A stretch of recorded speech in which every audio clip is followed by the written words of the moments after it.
Well, hello. Welcome back to my shop. Today, I want to make a bow with a stick of wood I got. Here's half the stick right here. It's sold as Granadillo. Granadillo. Pretty heavy. Looks pretty hard. Well, I looked Granadillo up on the wood database, and Granadillo can be any number of woods. The most probable is what they call macacaúba. It's also sold under other names: maca wood, hormigo, orange agate,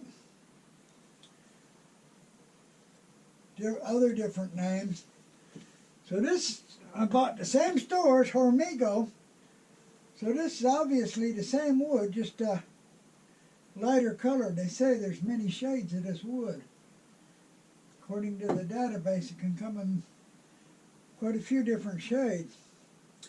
Anyway, what I got is this right here. What they sold is Granadillo. I want to make a bowl out of it. So obviously, I'm going to cut a square piece off the end for the base. And it is almost exactly 5 inches wide. So I'll cut a 5-inch square piece, probably end up with about a 4 3/4 inch base when I'm done. But that's good. That's good. I don't want a big turning. I decided I'm going to use this. I've already got this drawn out for the last video, but I'm going to use this for the shape of the turning. I drew this over to give me about a 4 3/4 inch base, so 1/2. Now I'm not going to make it this tall. I'm just going to make it a little bit up. I'm going to use 1/2 inch tall segments so I can get this angle through it, because I'm just going to cut them off the edge, and it's 1 inch wide. So this is 1 inch here. So if I cut 1/2 inch tall segments, I'll be good. So I'll probably make it 4 rings tall, 1/2 inch. The first thing I'm going to do is cut the square and make the base. So that's what I'm going to do. First thing is just cut off a square piece for the base. I've got this mounted in a coal jaws. Regular coal jaws. And I've got it marked. I don't know if you can see the marks, and I got it marked for cut out a mortise for my chuck. Then I got a mark on the edge where I'm going to cut a groove to guide the bandsaw and cut it round, or almost round. But anyway, first thing I'm going to do is put a mortise in right here. And I got it marked for the size of the jaws I'm using. So I'm going to mount it up on a headstock, cut a groove here, and cut a mortise in here, and I'm going to put it on the bandsaw and cut it round. Got it. Mortise cut in it. Got a groove cut around here. Going to put it on the bandsaw and follow that groove around, turn it round. It's right to the very edge. And I'm going to mount my chuck on the lathe, and the mortise fits right on the chuck, exactly. Fits good. So, take it to bandsaw, round it, mount it on the lathe. After I get it mounted on the lathe, I'm going to dish out this side, leave a flat ring about 1 inch around the edge. Sand it flat after I get it dished out and flatten around the edge. I've got it dished out pretty good. I've got the outside turned round. I've got it turned flat at the edge. Now what I got to do is chalk it, take the sanding board and sand it, make sure it's absolutely flat. Got some chalk here, I'm going to chalk it. I'll put the sounding board on it. When all the chalk's gone, it's flat. That makes sure that it's absolutely flat. And that when I glue the next ring on, I'll have a good tight joint.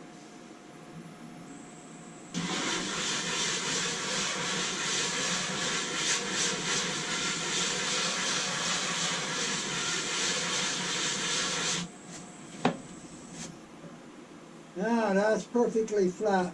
So when I glue the next ring on, I'm sure I'll have a good tight joint. I measured the base, and it measures about 4 7/8 right now. So after I get done turning, it'll probably be around 4 3/4. So consequently, I'm going to adjust this drawing for 4 3/4, and then I'll measure from the center out and get the diameter of that first ring. I'm going to make it 5 3/4. Get my cheat sheet here. 16 segments, what I'm going to use. 5 3/4 requires that segments be cut at 1.1437. So I got this set up, my digital caliper, and I'm going to go cut 16 segments, and I got pieces ripped, ready to go. So I'm going to cut 16 segments, I'm going to sand them and glue them up. 16 segments cut, sanded, dry clamped, and checked for tightness. I actually had to adjust one. Didn't have quite enough angle, so I adjusted one. It's okay now, getting ready to glue it. I'm going to use the small piece to clamp it. So I'm going to have to clamp it awful close to the edge because I can't get the clamp underneath or it won't clamp tight. So I'm going to have to clamp it right along here so that this is not underneath. That's okay, so I'm going to go ahead, glue it up, and clamp it down. Glue on it, got the clamp on it, not tight yet. Got the top clamp on it just so this is not underneath it quite.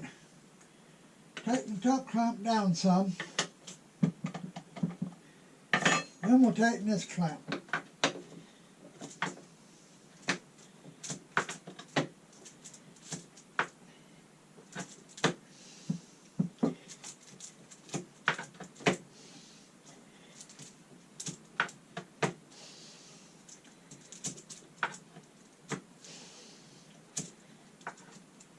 That ought to be tight enough. Take the top clamp off.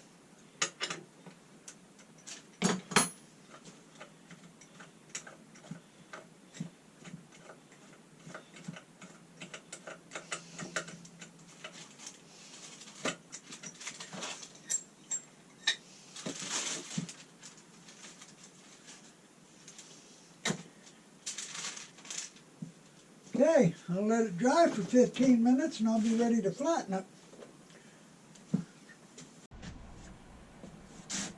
I've got the first ring glued up, one side flattened, got it mounted on a coal jaws, got the coal jaws on the live center that goes in the tailstock, and I'll put some glue on it and I'll glue it on. Now, when I glued the first ring up, waiting for the glue to dry, I cut the segments for the next ring. So I'll glue this ring on, then I'll glue these segments together. After I get both of these glued, I'll cut segments for the next ring. By the time I get the segments for the next ring cut, then this will be dry enough, it'll be over 15 minutes, that I can start turning this. I'll turn the inside of this a little bit, and I'll flatten the other side of the ring. Now when I get that done, of course, I'll flatten the second ring, which will be glue on, it'll be dry, and then I'll keep working like that, put one on, glue one, cut one, till I get all 4 rings. So right now I'm going to glue this one on, and I'm going to glue the other ring up and cut some segments. Okay, it's been more than 15 minutes. Now the glue on the squeeze out is still wet. I'm going to wipe it up, and I'm going to turn it. I don't care about the squeeze out being wet. It's good enough to hold. It will hold. I know some people don't believe it, but indeed it will. I'm going to wipe all the squeeze out. Some of it's almost dry where it's thin, but the big goobers ain't. I got to wipe it in the back too. Here, got to squeeze out back here. Get it wiped up. If I don't wipe it up, it'll fly everywhere, get on the tools. Give me some more. Right, I'm going to wipe it up. I'm going to start turning the inside. I'm going to turn it flat on this side, and then sand it flat and be ready to glue on the next ring. I started turning the inside, turned the bottom end of the first ring. Flattened it, sanded it flat. Got the second ring flattened on one side, now ready to glue it on. And the glue in the back here where the squeeze out, where I wiped it up, there's still spots where it's still a little bit wet yet. But, like I said, I turned it. It held. It ain't coming off. Don't have to worry about it. So now I'm ready to glue on the second ring. A little bit of glue, not too much. That's way too much, but that's okay. It'll squeeze out.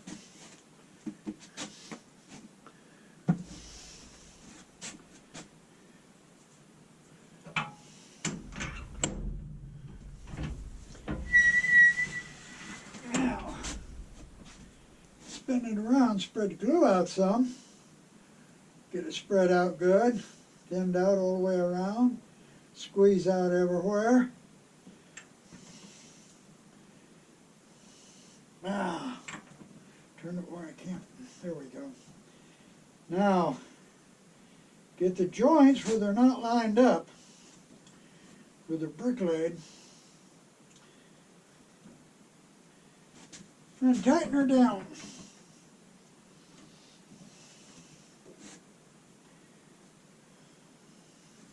We'll let it dry for at least 15 minutes and we're good to go. Work on the next. Okay, I've been gluing a ring on, gluing up the next ring, cutting segments for the ring after that, putting them on. Now I'm down, I got to glue on the very last ring. And I've been turning the inside as I've been gluing them on. So now, like I said, I got to glue the last ring on. I'll finish turning the inside and start turning the outside. So I'm going to go ahead and just glue that ring on.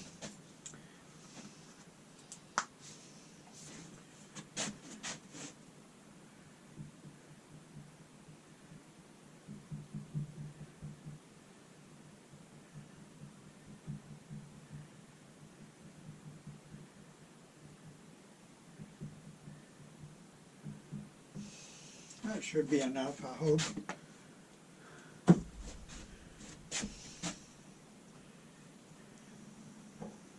Probably not in the right spot, but we'll see.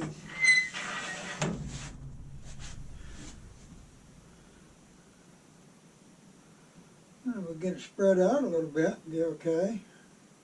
Get it thinned out. Yeah.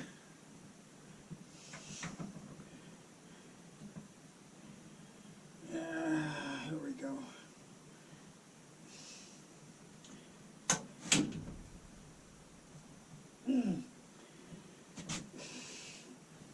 There we go. Get her lined up. Clamp her down.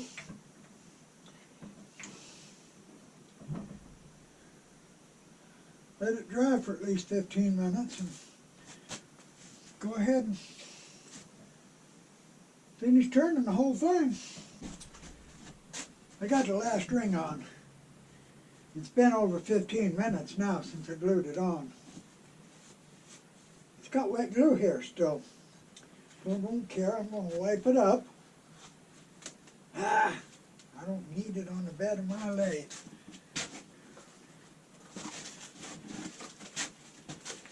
Really don't need it on the bed. Get it wiped up here. All wiped out.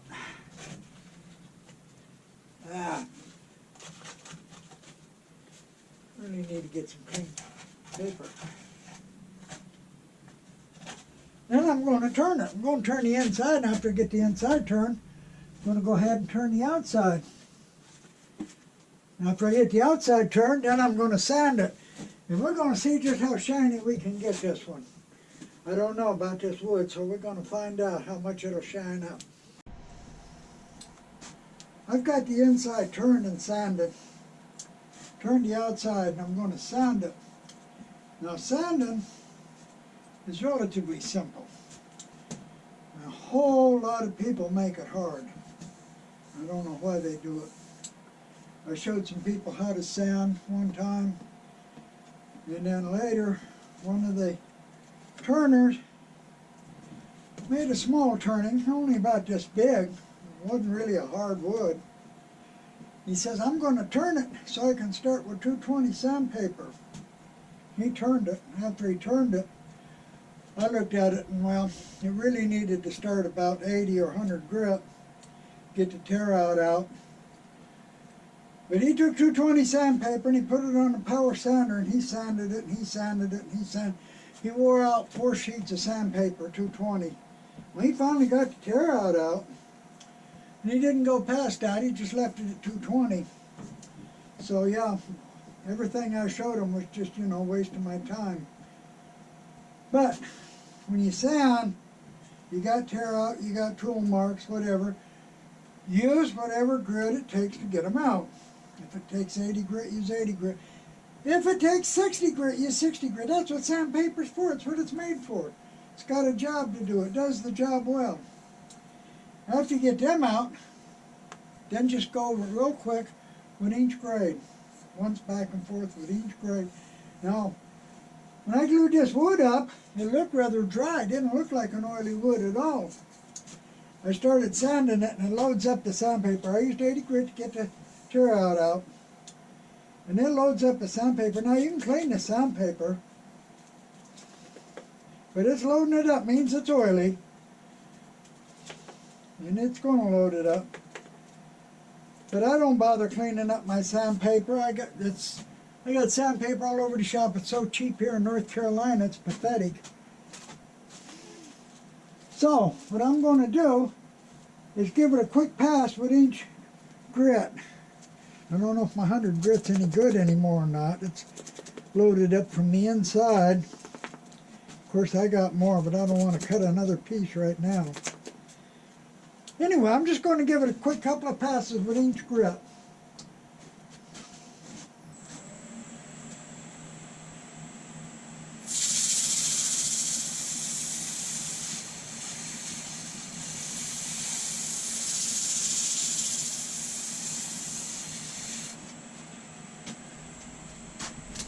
With the next grit.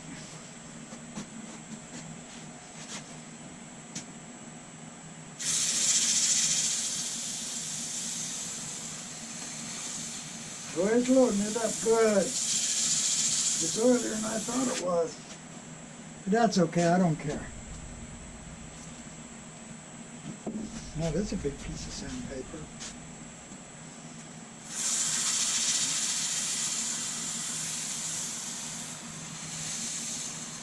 I should have the dust collector on, but I can't hear the sound if I turn the dust collector off. This stuff is terrible. Inch grit, just a couple of quick passes, all I need, and this is hardwood. It's oily too.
This is the 400 here. We're all the way up to 400 now.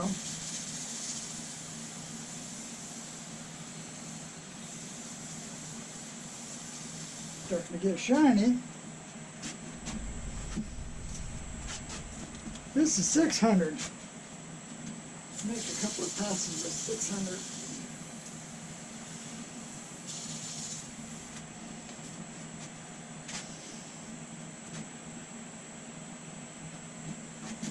And these are Scotch-Brite pads, much cheaper than a higher grit sandpaper.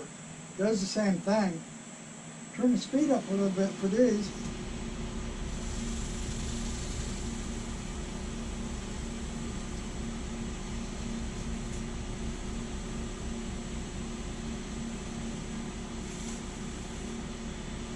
That's the green one.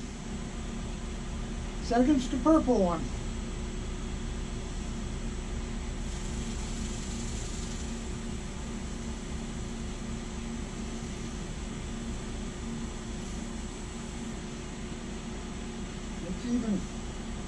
It's even building up on these. So yeah, it is oily.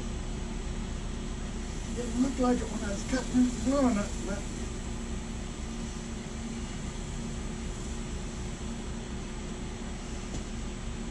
white one's the last one.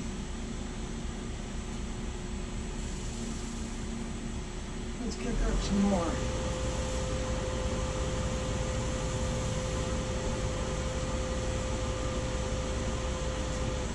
I pulled this off the chuck just so you could see how shiny it really is. And that's just a quick pass with inch grit and then with the Scotch-Brite pads. And now I've got a lot of options. It's oily wood. I could just buff it out in a buffing system and wax it and it would come out nice. But I think what I'm going to do, put a coat of shellac over it because it's oily. And then I think I still got some of that spray can lacquer. I think I'll put spray can lacquer on it and see what happens. So first I'm just going to put a light coat of shellac over it, maybe 2 or 3 coats, and buff it out between them, and then I'll spray it with lacquer and see. It's oily all right. Putting the shellac on, you can see the oil coming out into the paper towel. So yeah, well, I'll put the shellac on, cover the oil up, help seal it a little bit. Have to let the shellac dry a while. And again, like I said, there's a lot of options here. I can go ahead and just buff out the shellac. I could put shine juice on it now, after the shellac, put it over the top of the shellac, be just fine. Or, like I said, I can just buff it, or I can put the lacquer on it. I think I'll put the lacquer on it just to see. Of course, I'm going to have to rub this out after it dries again. Okay, so let it dry for a while. Spray it with it spinning, and then don't stop it until it's dry enough where it's not going to drip.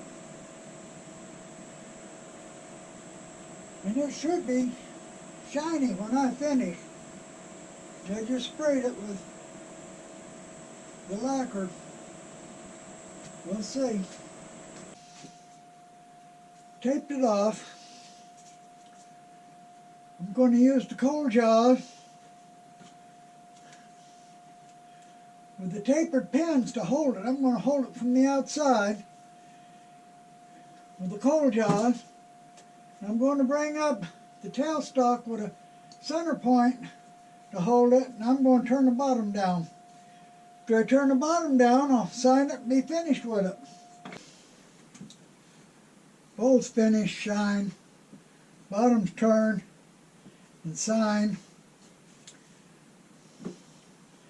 Okay, so I got a stick of Granadillo, not knowing what it was, hard, heavy. I decided I'd find out what it was like by making a simple bow. So I made a bottom piece, used a mortise and put it on a chuck. Then I started cutting segmented rings. After I cut one ring, I'd glue it on and then work on the next ring, etc. And as you say, after a little over 15 minutes, I'd wipe off the wet glue that was squeezed out and turn it. And they didn't come off. They worked okay. After I got it all turned, I took the tear out. I didn't have much tear out, if any, on that hard wood. And tool marks out with 80 grit. Then I just quickly went over with each grit. And that's when I found out it indeed was an oily wood. It didn't appear oily when I cut it and glued it, but when I sanded it, loaded up the sandpaper. Now, being as how I live in North Carolina, I ain't even going to bother trying to clean the sandpaper, just throw it away. Sandpaper here is so cheap, I don't worry about it. And so, it shined up real good. And, well, that's about all of the video. So, I appreciate you watching, and I appreciate those that subscribe. And please come back and see my next video. Thank you.